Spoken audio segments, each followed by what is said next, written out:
வணக்கம் நண்பர்களே, நான் உங்க கிச்சா பேசுறேன். அன்று இருந்த துவாரம் இன்று மறைந்தது எப்படி? மகா பெரியவா செய்த அதி அற்புத நிகழ்ச்சி ஒன்றை கேளுங்கள். அதை கேட்கறதுக்கு முன்னாடி நம்ம சேனலை சப்ஸ்கிரைப் பண்ணாதவங்க கண்டிப்பா பெல் ஐகான் கிளிக் பண்ணுங்க, சப்ஸ்கிரைப் பண்ணுங்க. 1986 வருடம் ஒரு ஏகாதசி ஞாயிற்றுக்கிழமை காஞ்சி சங்கர மடத்தில் மகா பெரியவா பக்தர்களுக்கு தரிசனம் தந்து கொண்டிருந்தார். ஒரு ஓரத்தில் சுமார் 5 வயது குழந்தையுடன் ஒரு பக்தர் அழுதபடியே நின்று கொண்டிருந்தார்.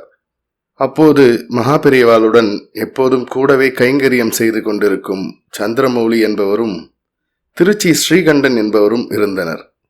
மகா பெரியவா ஸ்ரீகண்டனை அழைத்து, கையில் குழந்தையுடன் ஒருவர் அழுது கொண்டிருக்கிறாரே, ஏன் அழுகிறார் என்று விசாரி என்றார்கள். ஸ்ரீகண்டனும் அவரிடம் சென்று அவரது கவலைக்கான காரணத்தை மகா பெரியவா கேட்டு வர சொன்ன தகவலை தெரிவித்தார். ஐயா, என் கையில் இருப்பது 5 வயது பெண் குழந்தை. உடல்நிலை சரியில்லை. டாக்டரிடம் காண்பித்தேன். குழந்தைக்கு இருதயத்தில் துவாரம் இருக்கிறது, ஆபரேஷன் செய்ய வேண்டும். இருப்பினும் கொஞ்சம் சிரமம்தான் என்று டாக்டர் சொல்லிவிட்டார். ஆபரேஷனுக்கு தேதியும் குறித்தாயிற்று. மகா பெரியவாளிடம் குழந்தையை காண்பித்து அவரிடம் சரணாகதி அடைந்து விட்டால் குழந்தை குணமாகிவிடும் என நம்பி வந்துள்ளேன்.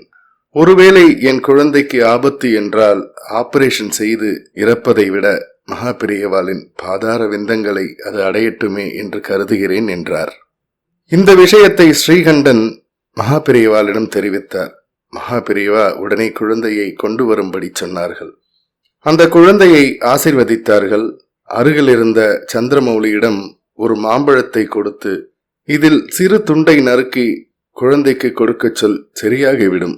ஆபரேஷன் தேவையிராது என்று சொல்லி அந்த பக்தரை ஊருக்கு அனுப்பிவிட்டார்கள். அதன் பின் தன் குழந்தையை டாக்டர் குறிப்பிட்ட நாளில் அழைத்து சென்றார் அந்த குழந்தையின் தந்தை.